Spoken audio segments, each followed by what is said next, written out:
메구로강 벚꽃길은 봄철 벚꽃이 만개하며 아름다운 거리를 만들어내고 강을 따라 조성된 벚꽃 터널은 도쿄에서 손꼽히는 사진 촬영 명소이죠. 약 1000그루에 가까운 왕벚나무와 삼벚나무 품종이 주를 이루고 있습니다. 왕벚나무는 일본에서 가장 흔한 벚꽃이며 흰색부터 분홍색을 띠고 삼벚나무는 진홍빛 꽃잎과 독특한 나뭇가지로 풍경을 아름답게 만들죠. 벚꽃길 구경 방법은 나카메구로역에서부터 벚꽃길을 따라 메구로역까지 가는 길과 메구로역에서 나카메구로역으로 반대로 가는 방법이 있습니다. 둘 중 하나 선택하시면 됩니다. 매년 봄은 메구로강 중심으로 벚꽃 축제가 열리고 있어요. 축제 기간에는 다양한 먹거리와 공연을 즐길 수 있죠. 1980년대부터 지역사회의 중요한 행사로 자리 잡았고 점차 체계적으로 다양한 이벤트와 함께 관광객을 끌어모으기 시작했어요.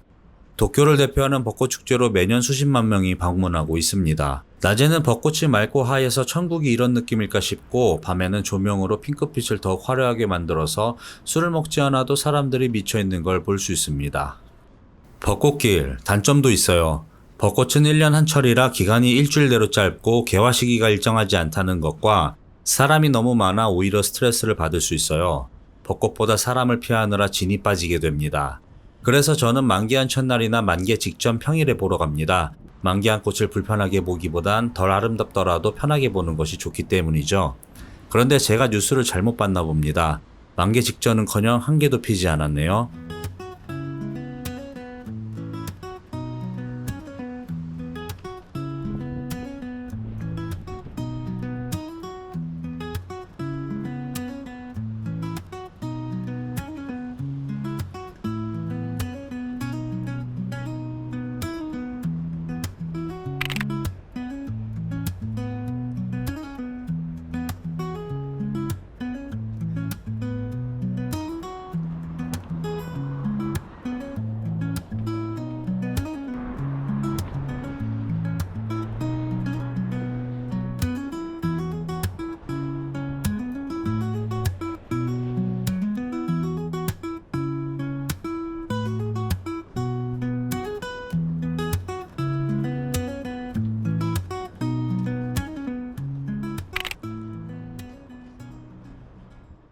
일본에서 통행 방향 궁금하시죠? 결론부터 말씀드리면 자동차는 좌측, 사람은 우측입니다. 방금 제가 좌측으로 갔었죠? 제가 비키는 것이 맞습니다. 그런데 사람들 대부분 우측 통행을 신경 쓰지 않는 것 같았습니다. 영상도 우측 통행을 하지 않는 사람들이 많이 보이고요. 사람들이 좌우측 구분을 별로 하지 않길래 일본 사람에게 통행 방향을 물었더니 정확하게 말하지 못하더라고요. 나중에 알고 보니 우측이었습니다. 일부 지역은 그 지역 특색에 따라 좌측 통행하는 지역도 있다고 하는데 나라가 정한 건 우측인데 좌측을 한다는 게 신기했던 기억이 있었습니다. 과거 사무라이는 칼길이 부딪히게 되면 대결하자는 의미가 있었습니다. 사무라이들은 칼을 왼쪽에 차고 다녔는데 현대와 같이 우측 통행을 할 경우 칼길이 부딪히게 돼서 위험한 상황이 발생했기 때문에 당시 좌측 통행하는 것으로 정해져 있었다고 합니다. 참고로 현재 자전거는 좌측 통행입니다.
도쿄 어디를 가도 빅카메라 간판을 쉽게 볼 수 있습니다. 일본에서 가장 큰 가전장판점 중 하나로 다양한 가전제품을 저렴한 가격에 판매하는 것으로 유명하죠. 작은 카메라 전문점에서 시작하여 오늘날의 거대한 유통기업으로 성장하기까지 많은 변화를 겪었던 회사이니만큼 가전시장 경쟁이 심화되면서 빅카메라는 다른 유통기업들과 합병으로 경쟁력을 강화했고 코지마전자와의 합병으로 일본 최대 규모의 가전양판점으로 자리매김했습니다. 메이지 거리를 따라 걷다 보면 지금 보이는 미야시타 제1육교가 나옵니다. 이곳은 생각보다 유명하죠. 사진을 좋아하는 사람은 꼭 촬영하는 명소이기 때문입니다.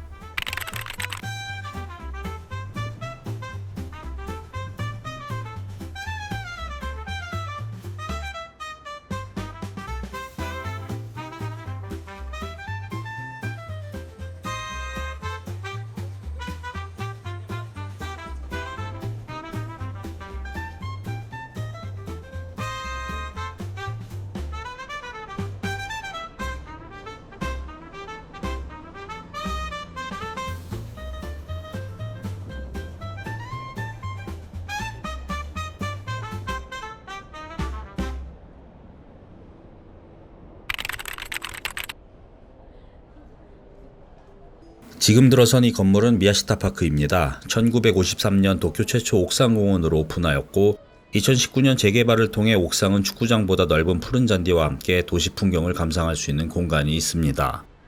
1층부터 상층부 순으로 럭셔리 브랜드와 트렌디샵이 함께 공존하고 있으며 다양한 국가의 레스토랑과 세련된 호텔이 자리하고 있고 문화를 즐길 수 있는 전시장과 아트 체험 공간이 있는 복합 문화 공간으로 자리하게 되었죠. 시부야의 주민은 재개발 전부터 이 공간을 휴식 공간으로 활용해 왔으나 이제는 시부야의 새로운 랜드마크로 급부상하고 있습니다.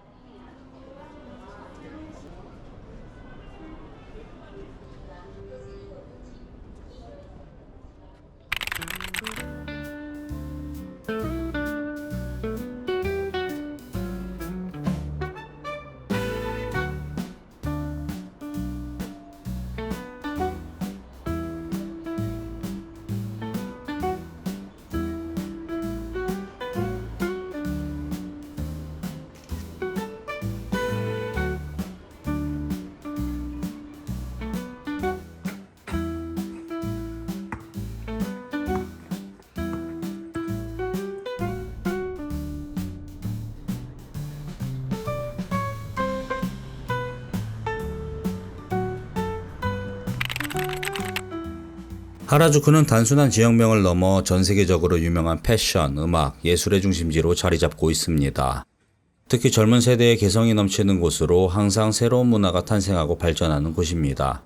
전 세계적으로 유명한 패션 트렌드를 만들어내는 이곳은 독특하고 개성 넘치는 스타일을 추구하는 사람들이 많이 찾는 곳이며 음악, 예술, 서브컬처 등 다양한 문화가 자유롭게 교류하고 융합되는 곳입니다. 독특한 컨셉의 편집샵, 빈티지샵, 카페 등 다양한 상점들이 즐비하여 쇼핑의 즐거움을 더하고 있죠. 영상의 장소가 하라주쿠의 상징적 거리인 타케시타 거리입니다. 다양한 패션 아이템과 길거리 음식을 즐길 수 있죠.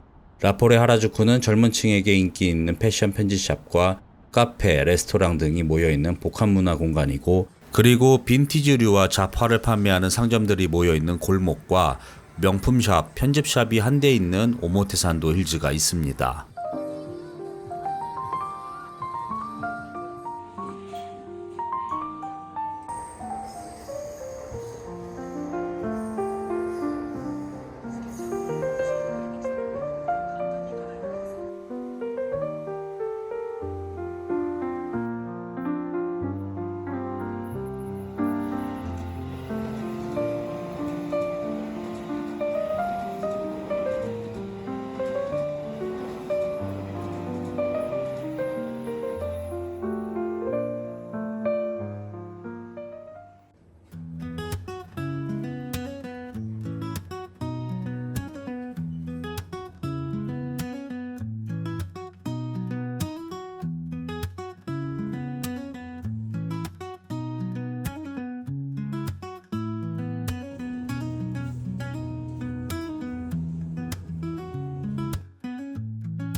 정리를 해볼게요. 나카메구로는 조용하고 힐링되는 스팟이 많고 그러면서도 도쿄 중심에서 멀리 떨어져 있지도 않은 살기 좋은 동네입니다. 에비스는 화려하거나 특색이 있지 않지만 높은 건물과 회사도 많고 왼쪽 위로는 시부야, 오른쪽 위로는 로폰기가 가까워서 생활권이 정말 좋은 지역입니다. 시부야는 말할 필요가 없죠. 도쿄 대표 번화가로서 젊은 트렌드를 선도하는 지역입니다. 하라주쿠는 시부야구 안에 있는 지역이지만 하라주쿠라고 불리는 것만큼 별도의 지역으로 구분할 필요가 있는 곳입니다. 개성이 넘치는 지역으로서 눈으로 보는 것만으로도 아이디어가 떠오르는 지역이죠. 그리고 오모테산도와 같이 거리를 거니는 것만으로도 마음의 안정감이 생기고 여유로움을 느낄 수 있는 쇼핑거리는 세상에 몇 없을 것 같습니다. 메구로역에서 하라주쿠까지 직선거리 약 5km가량 나오지만 영상이 없는 지역과 골목골목 돌아다닌 걸로 보면 15km 이상 걸어다닌 것 같습니다. 계획하고 움직이더라도 깨지기 마련이고 그래서 준비는 계속되어야 하죠. 하지만 가끔은 계획 없이 무작정 움직이는 것도 인생에 도움이 되는 것 같습니다. 아침 산책으로 벚꽃 사진 촬영하러 갔다가 벚꽃은 못 보고 뜬금없이 하라주쿠까지 산책을 하게 됐네요. 이게 산책인지 마라톤인지는 모르겠지만 그 덕분에 편의점을 탈탈 털어서 대폭식하고 말았습니다. 아쉽지만 운동하고 15km를 걸은 것이 소용없게 됐네요. 다음 시간에 뵙겠습니다. 감사합니다.